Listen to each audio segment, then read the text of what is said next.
આ ઘટના ના ઘટી હોત તો આટલા સમાજના લોકો ક્યારેય ભેગા ના થાત। એ વાત યાદ રાખી લો।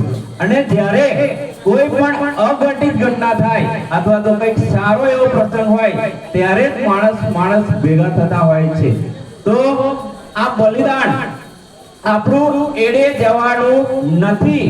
આના પાછળ આપણે એવું કંઈક ને કંઈક નિષ્કર્ષ લાવવાનો છે કે જેથી કરીને આપણા સમાજની અંદર ક્યારે પણ આવી અઘટિત અમાનવીય પ્રવૃત્તિ ના થાય અને આવનાર સમયની અંદર કોઈ બાળક હોય કે કોઈ દીકરી હોય આ દીકરીનો ભોગ ના બને એનો પણ આપણે ખ્યાલ રાખવો પડશે।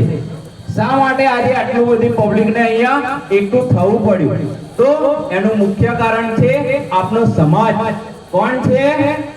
આપણો પોતપોતાનો સમાજ છે। પોતપોતાનો સર્વ સમાજ એટલા માટે બોલું છું કેમ કે અહીંયા દરેક સમાજના લોકો બેઠા હશે।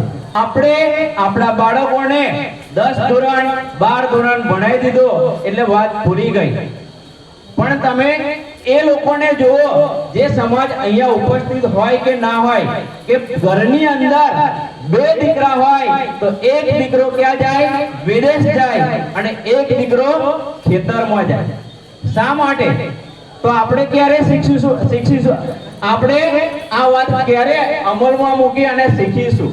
તો આ પણ વાત જાણવાની છે। શિક્ષણ પછી એક સમાજ છે।